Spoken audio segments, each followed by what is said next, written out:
Catus Maximus here. Just wanted to make a little video about types of bits to drill deep holes in wood, of course other soft materials. People have asked about this a few times. So we have things like self-feed bits, which of course you can get extensions, kind of like this old plantor. There are spade bits, and you can get 1/4 inch extensions for spade bits. I'm using this plantor as a common example of a spade bit. This is one that has a really long 18-inch bar, but usually these come with shorter ones and you use extensions. This has a 3 lug on it, but usually they have, or on more modern self-feed bits and smaller ones, they have the 7/16 hex drive. Nonetheless, that's one option, using self-feed bits or spade bits and that type style of bits with extensions. The issue with spade bits, self-feed bits, really aggressive plantor bits, and things like installer bits, which have a larger head and then a narrower shank, one, to make them cheaper, and two, just to reduce friction because the holes don't have to be particularly straight.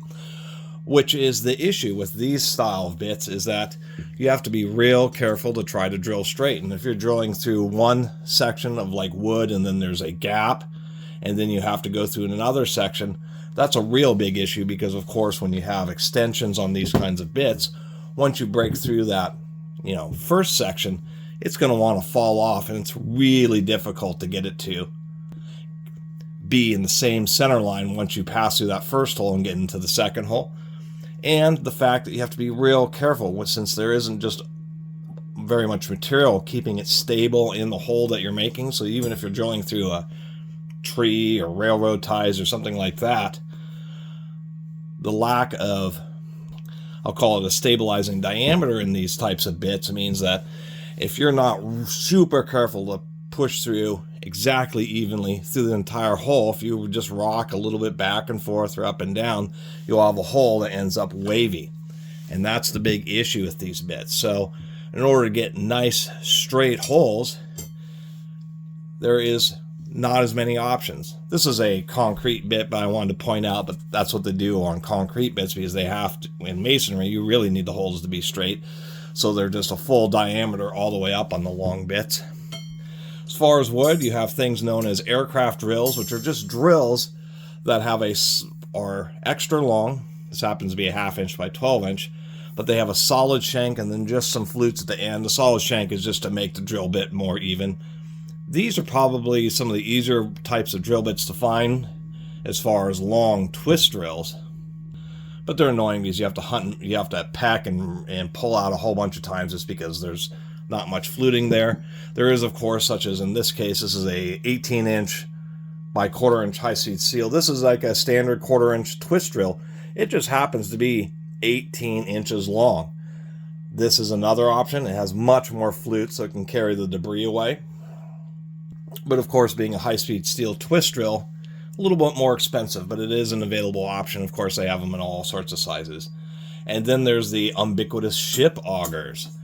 These happen to be 24-inch, and if you really want ultra-long drilling depths, your only two options are to use things like self-feed bits with extensions, or to use ship augers, because ship augers are about the only kind of bits that are manufactured in 24, 30, 36, or even longer lengths.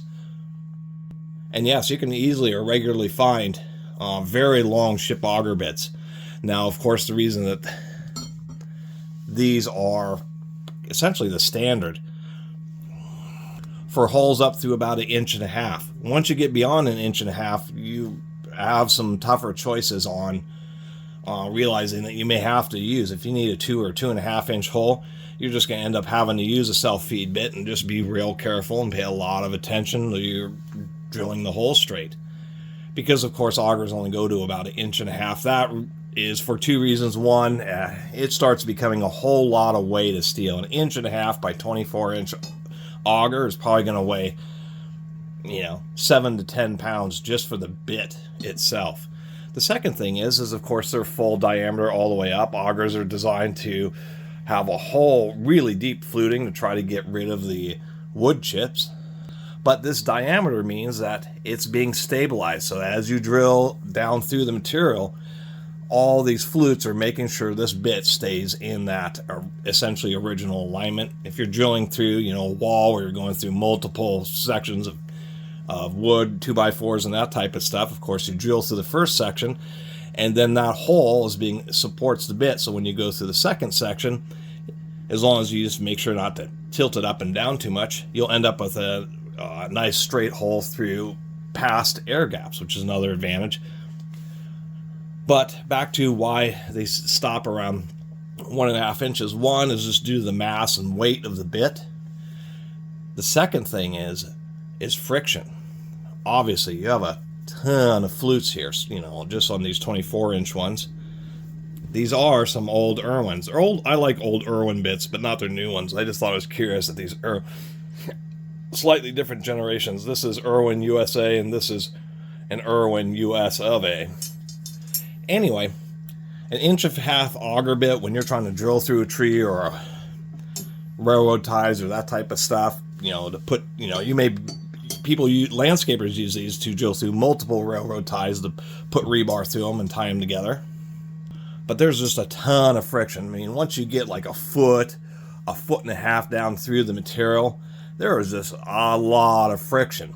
Not only generates heat, but it requires a lot of power to drive.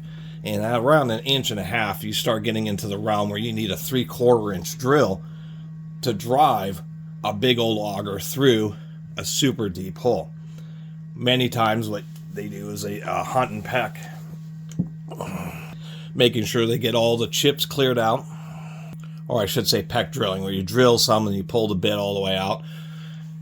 That's generally how people drill very deep holes with these, is just the simple fact that the edges are a little bit sharp, so as you do your peck drilling and you pull it out and it's spinning, it kind of, you know, increases the size of the hole a little bit to help reduce some of the friction. But still, long augers like this, deep down in holes, just need an ever-increasing amount of power to drive them because of the amount of surface area that's being engaged with the material. And sometimes if you hit a knot, it's the worst thing, because you'll be way down in a hole, you know, using one of these long bits, you'll be 1.5 feet down into the hole, you'll hit a knot, and somewhere randomly it'll snap the auger, and that's a real special situation. Just about impossible to get them out unless you can drill in from the other side and then hammer out the auger bit. Which is always the risk, is when you're using huge bits like these, or even like this, that the darn thing breaks off somewhere in the hole. And unlike just like an end of a drill bit, when one of these breaks off, you got a big old section of drill to end up dealing with. But these are the options for drilling very long, very deep holes. There's only a few ways of doing it, and you just kind of, you know, for the price, for length and diameter, these auger bits are going to be about the cheapest option.